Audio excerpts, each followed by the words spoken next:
you, the audience. Thank you, the moderator today. I'm Mei-Hsin from Taiwan. I formed my association 20 years ago. I wrote 2 books about pattern monetization published by Cambridge Scholar Publishing. Like many of you, I provide service to AIPPI, Intel, LSI, and adjunct teaching in many universities in China and India, including National Law University, Jaipur, and Delhi. And I also, like many of you, have been visiting scholars in CFC, MPI, TP, Russian Academy of Science. Before I became a full-time professor, I worked for AstraZeneca, Merck and Takeda in marketing, regulatory, clinical, and research development department. And I also have been a consultant of Korean government IP fund, intellectual discovery.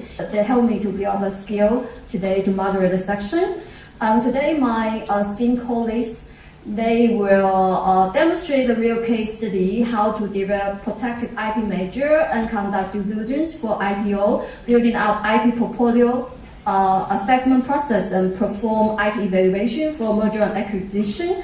Nevertheless, my esteemed colleagues will also elaborate how to cultivate innovation strategic partnership and leverage IP strategy into business plan. So before handing the floor to my esteemed colleagues, allow me to address the importance why we are here today, because just the first week of January, Roche already signed 3 deals, 2D deals, 2 billion deals with MoMA for knowledge space to detect the new drug after the cancer cell growth and survival, and another 1 billion deal with China-based Medellin Therapeutics, and also another billion with Remix Therapeutics to create the general small molecular therapeutics. Not only Roche have rushed in the merger acquisition, Bristol Myers Squibb also struck a 4.1 billion deal with Base Bio for cancer therapies. AstraZeneca Inc. 1.2 billion for China-based cell therapeutic companies. But not only pharmaceutical company, they are also eager in merger acquisition. Also, Taiwan company, AUO, they have acquired Bayer Hellas Control company in Germany for 600 million euro last year. WT Electronics, also from Taiwan, acquired Future Electronics Canada for 3.8 billion US, also last year. For company who can have the competence, ability to perform merger acquisition, they have very powerful competence, not only business-wise, but also IP as the core. So today I would like to first hand over the floor to our first speaker. Dr. Stephan Wolke studied physics, philosophy, and macroeconomics at Bonn University and graduated with a doctorate in physics. He spent the first 5 years of his professional career at McKinsey. After founding and having sold 2 of his own business, Dr. Wolke served in several functions at Bayer AG as well as Danaher Corporation. Thereafter, he joined Thyssenkrupp in 2011 and now is the CEO of Thyssenkrupp as well as the head of management board of Thyssenkrupp Intellectual Property GmbH. Today, Dr. Wolke will share his brilliant management experience on IP. Dr. Wolke, the floor is yours. Please proceed. So thanks a lot for the introduction, well, I only have 1 slide, yeah, but it will take us a while to get through. Yeah, first of all, let me shortly introduce Thyssenkrupp. We are active in a lot of technologies. That means on the one hand side, automotive parts. So we are building shock absorbers. You might know Bilstein as a brand. We are building steering columns for cars, but also springs and stabilizers and some other auto parts. We are active in engineering. That means we are building chemical plants, for example, ammonia plants or fertilizer plants, but also in the field of ammonia, companies called Ude. For example, for that company we have here in Mumbai an engineering center with 1,500 engineers. We are also building cement plants, or we are building the production streets for the automotive industry. A new field since some years is hydrolysis or electrolysis in order to generate hydrogen. We just brought a company to the stock market, Nucera, their name, and they are building hydrogen plants all over the world. yeah, we also have a trading business where we serve out of our warehouses and with approved supply chains, especially the airline industry, but also a lot of other industries with plastics and especially metals. So that's a $1 billion business, for example. And we are also building submarines, for example. Yeah? We just had our defense minister of Germany together with our head of submarines visiting here in India, your prime minister selling submarines, yeah? Or we are building surface vessels. So that's a broad variety of technologies. All these, well, I probably forgot to mention that we are also producing steel. Yeah? That's where we are coming from. Second largest European steel producer, having a history of 250 years or so. Yeah, so that's where we are coming from. And you can imagine all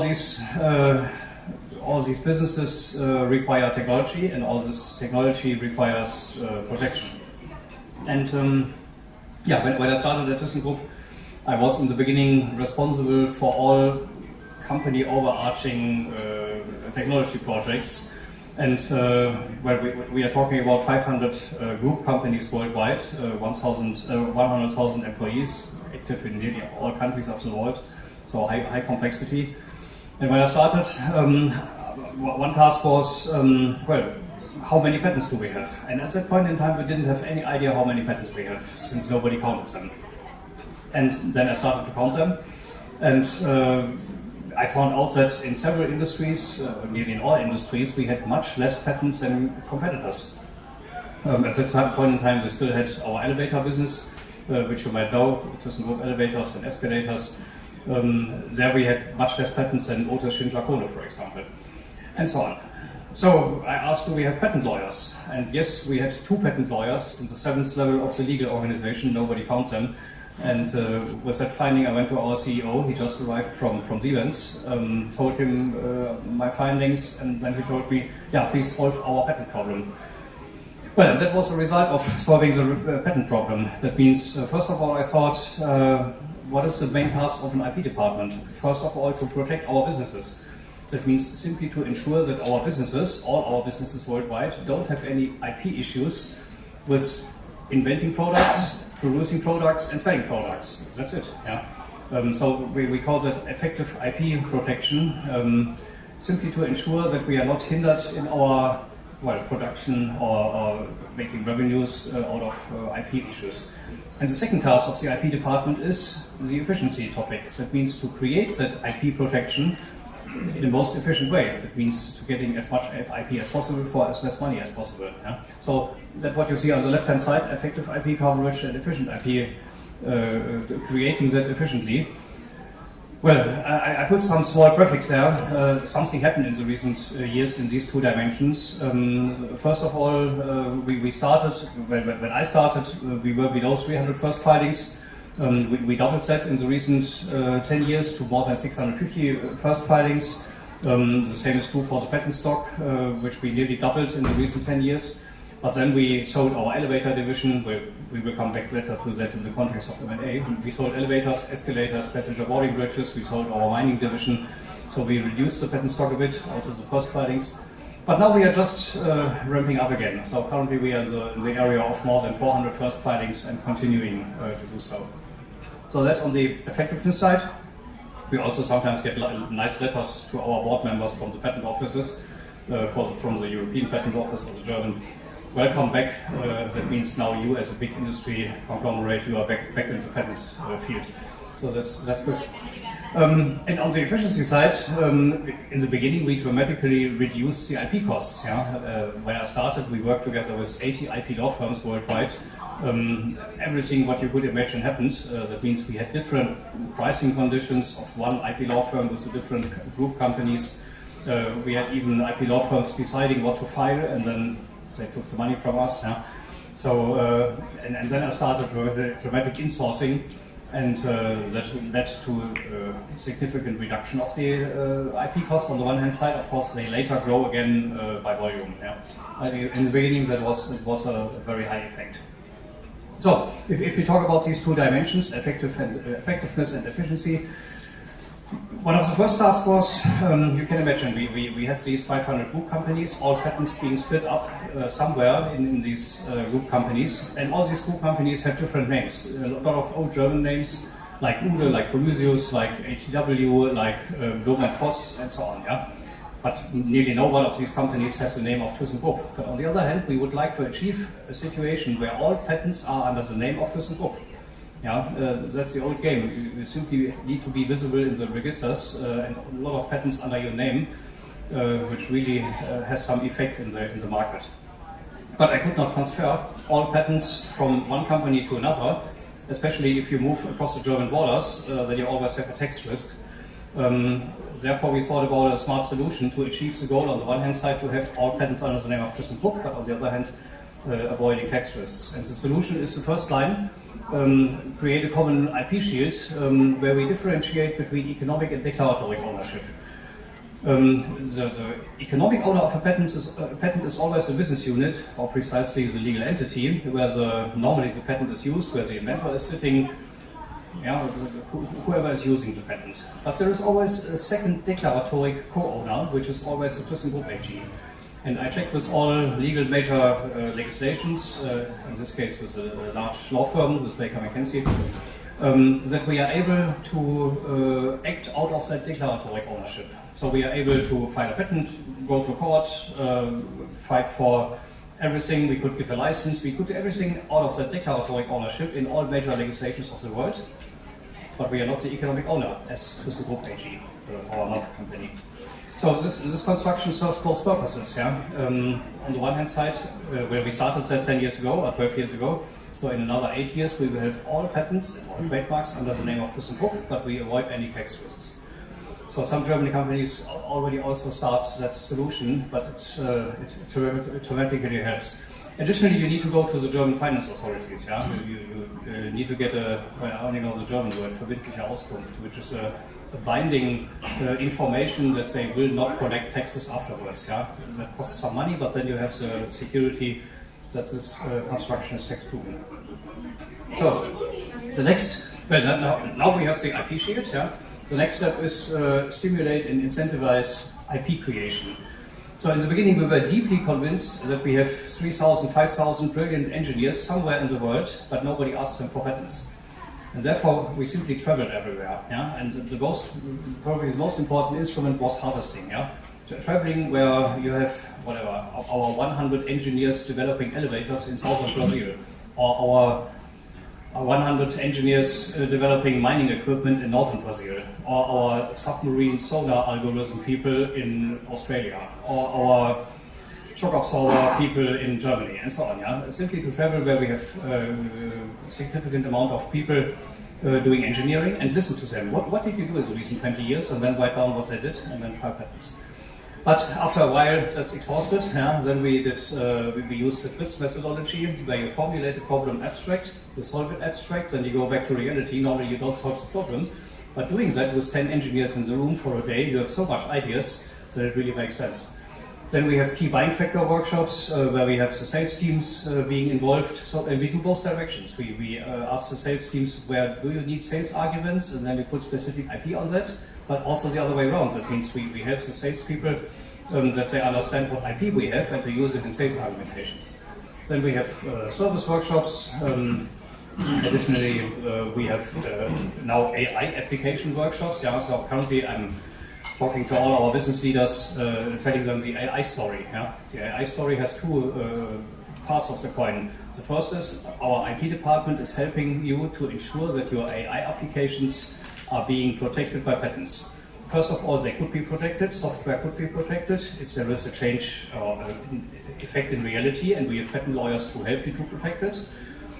And the second thing is, we have criteria when to apply that and how to protect your AI applications, which the business is currently doing. So we are currently in the process. We have filed the first, 10, 20 AI application patents. We got the first reactions from the German Patent Office for that.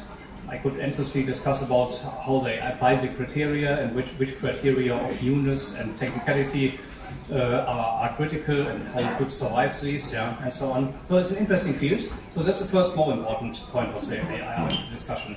The second is we use AI within the IP department for all kind of administrative, but also let's call it drafting topics, where we currently discuss with all our patent lawyers where would AI help you in order, well, to do a lot of funny things. Don't want to talk about that in detail, but that's the second part of the coin. Well, then we have workshops, as you know, idea on demand workshops, we call that, for harvesting, Twitzky, WANG factors, service, AI application, and so on.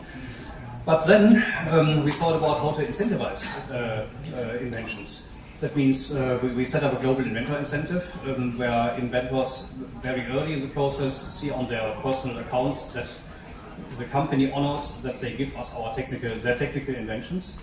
Then we invented a flat rate remuneration program which also incentivizes inventors, but also according to the German inventor remuneration law, but much easier to calculate.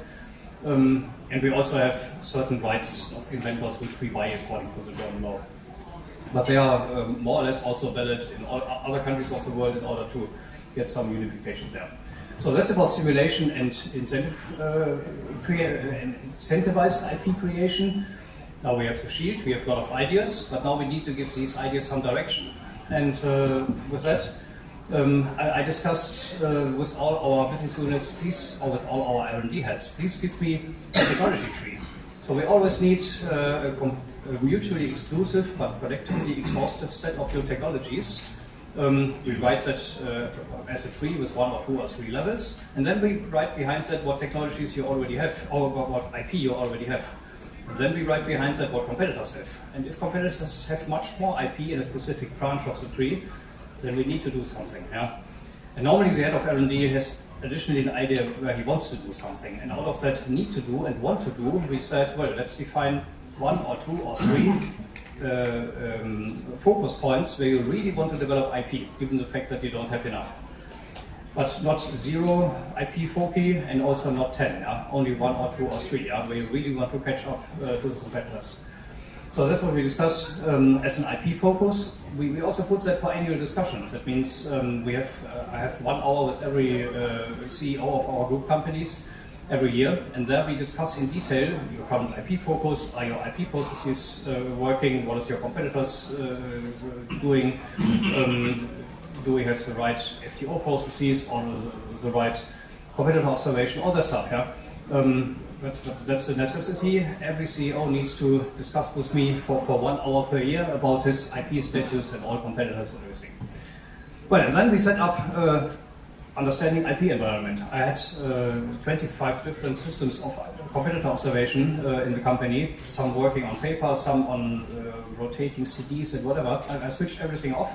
Then we now bought a big system, in this case Trailweight, and based on the technology trees which we had before, put all the filters in place, and now we do proper competitor observation. We have something like 700 users in there, all the engineers for their respective technology getting a monthly observation result or every 2 weeks, and then they need to help us to decide whether we need to conduct an FTO or not, or help to gather the material for FTOs, or whether to have to find an objection or not.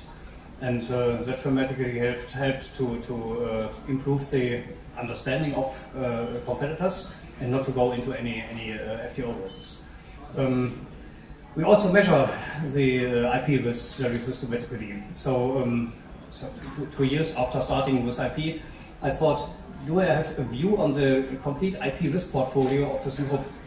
And therefore, we defined 4 different risk types. The first risk type is not to have enough IP. So we simply measure how much IP do we have compared to the top 3 competitors.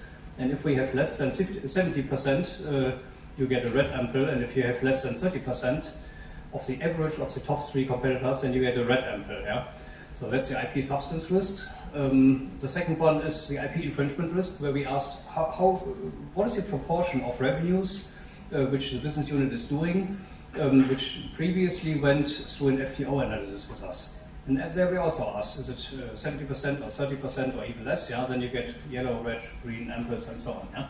Then we have the contractual risk, where we ask in what proportion of the contracts you do with the external world. External world are suppliers, customers, employees, cooperation partners, everyone. Yeah. So we ask, where do you have IP clauses, and are these the right IP clauses? Yeah.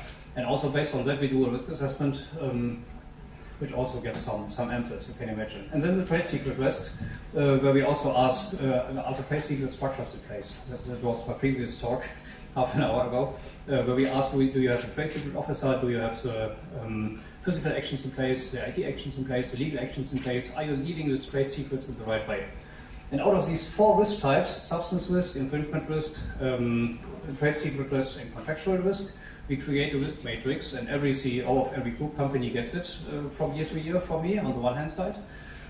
But on the other hand side, you also need to embed that into the other risk structures which a company normally has. So we have a controlling risk structure where 250 questions are asked to every group CEO.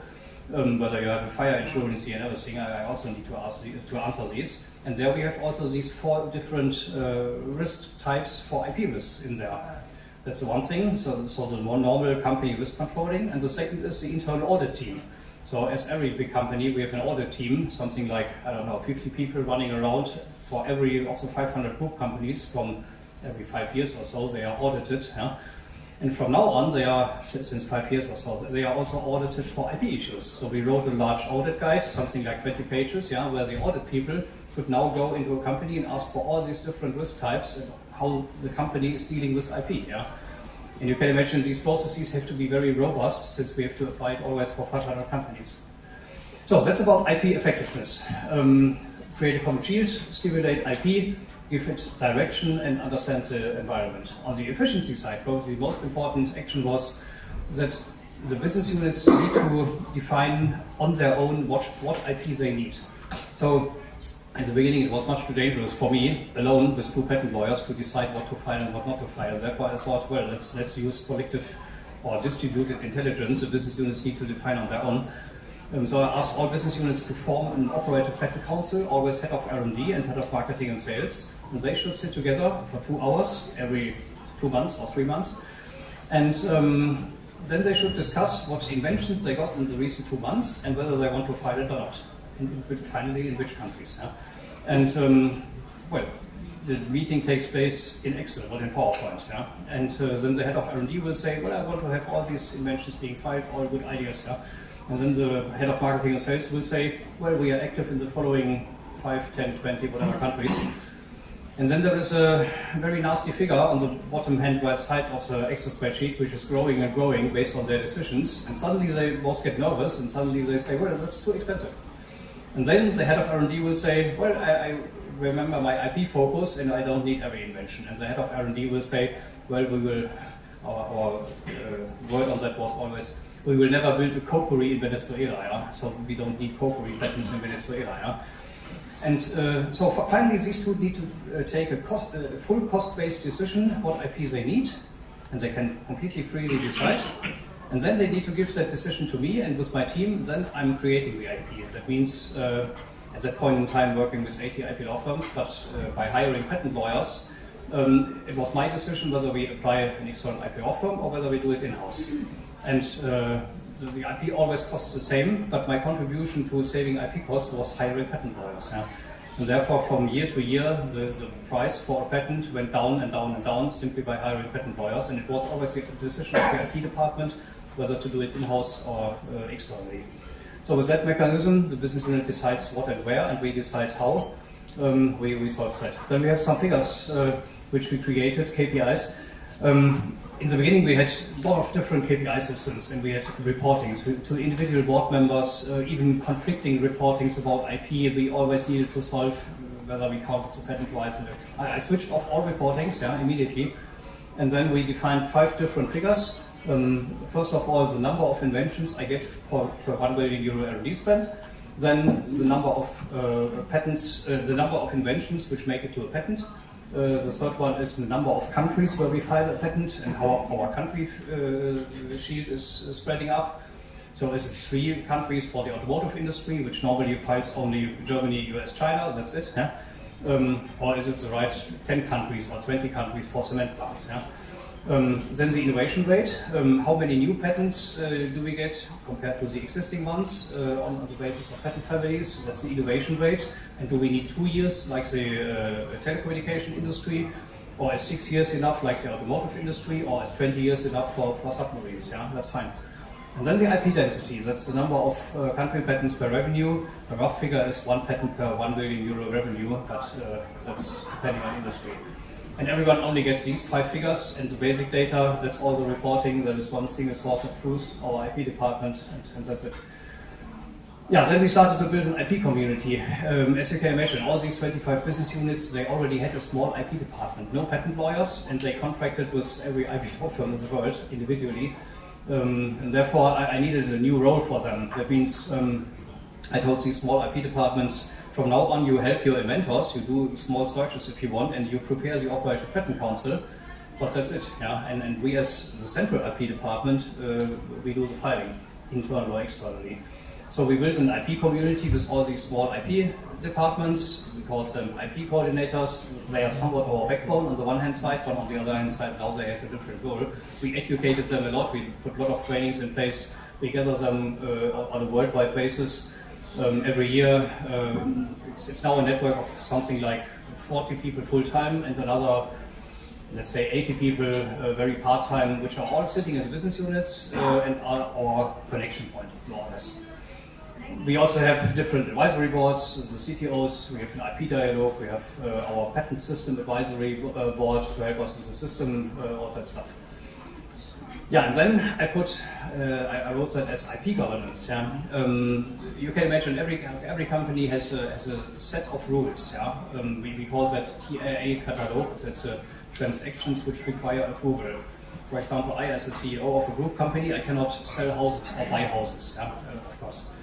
Into that catalog of things which are allowed and which are not allowed, I put the IP topics. That means if anyone within the worldwide group of Thyssenkrupp companies wants to file a patent, or if he wants to sell a patent or license it out, or if he wants to go to court, or if he wants to change the IP clauses in contracts, you always need to go to the patent department, and we also always need to do that. Yeah?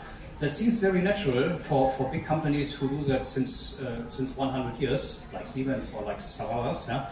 But in our case, it was not easy. And it took me a while to implement that globally. Yeah? And of course, in the first 1 or 2 years, sometimes people forgot it, that there is an IP department. Yeah? And if they forgot it one time, that's nice. Yeah? Then they get a nice reminder. If they forgot it willing by will, yeah? For the second time, then they get a reminder from the board. Yeah? Because there is an IP department and you need to work with that. Yeah, after a while, after 1 or 2 years, we found out there are not only patents, but also some other IP objects, yeah, trademarks. At that point in time, we also wanted to make our company brand new, and therefore we found out that we worked with 1 or 2 IP law firms who did some interesting things before at high costs, and therefore we said, well, now we need to do that a bit different. I hired a trademark team, some trademark lawyers, and then we defined all the trademark processes.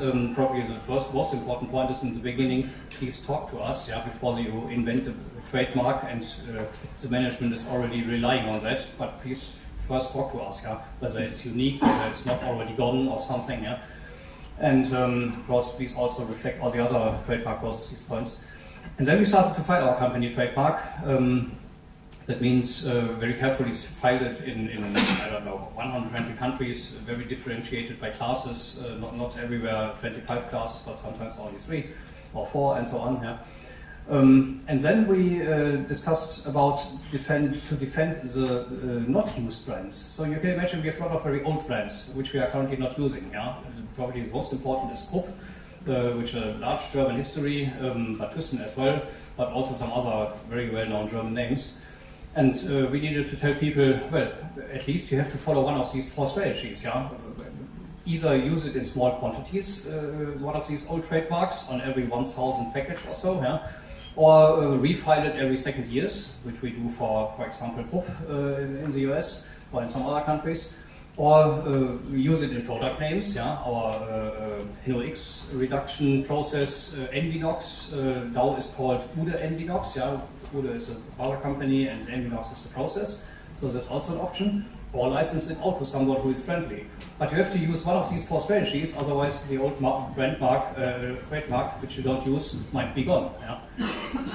Good, that's about trademarks. And then manage, that was our task as an IP department. Yeah? Manage all the IP law firms externally on the one hand side, on the other hand side build up the right amount of patent lawyers. So finally we hired 30, 40 patent lawyers. Trademark lawyers, contract lawyers, a lot of paralegals. So we were finally the last big German company who built up an IP department in the recent 10 years. So that was, in some cases, not so easy to find all these patent lawyers. Yeah? So in the beginning I gave presentations like that, and in the end I told people, well, we also search for patent lawyers. Yeah? So if you want to hire 30, 40 patent lawyers, you have probably 150 people to apply. Otherwise, and I didn't want to pay any headhunters for that. Yeah. Yeah. Well, then what we also did, we founded the TK IP GmbH. That means I promised the board. Today we are 20 people or 50 or so, but we will be 100 in some years. Do you want to have all these people in the mother company, Thyssenkrupp AG, or shall we found a company and then we founded that, like a lot of other companies do? And within that TK IP GmbH, we have our patent lawyers, trademark lawyers, paralegals, IP research, IP strategy, everyone. So we have the majority of our people in Germany, some of them in Chicago, some of them in Beijing, in order to do the national filings there.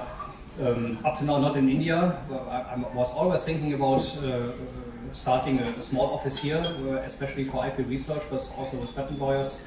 Up to now, there wasn't enough business case. But I looked at several other German companies who have IP offices here, and let's see how it will be in the future.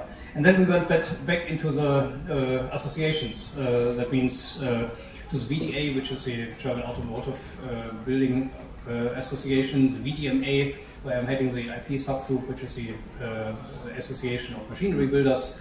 Then you have the VDI, which is the Association of Industry Associations, where I'm also part of the IP team, where you influence some politics in IP issues. Where on some IP congresses, we even have some IP activities where we wrote a German industry norm on how to deal with IP strategically in companies, and some other world activities. Yeah, hopefully that gave some overview how we deal with IP on the effectiveness and efficiency side. And I only have one slide, but that's a very short one. Where we on the one hand side, we started to educate our internal corporate functions on IP in the beginning. So as I said, with audit, we did that, but also with legal, of course, yeah, but also with the M&A department. Because after the first 1 or 2 M&A deals, I got the M&A department always to call the IP department before they complete the deal, yeah, even before they think about it. Yeah. And out of that experience, we said, well, let's just together do a learning day about all IP issues within M&A. In the recent 10 years, we did a lot. We bought very few companies, but we sold a lot. We sold our elevator division, escalator division, passenger boarding bridges. We sold our mining division. We sold CFK, which is carbon fiber enforced parts. We sold, I don't know what, yeah. So we tried to sell already 5 times in the history, 3 times in my time, our steel business, but up to now it didn't succeed. So we have some experience also now as an IP department together with the M&A department in what are the IP aspects within M&A transactions. So it's structured a bit on the timeline, and on the upper left part you have the acquisitions, then the divestments. Probably the most important thing is please involve the IP department early enough, dear M&A department.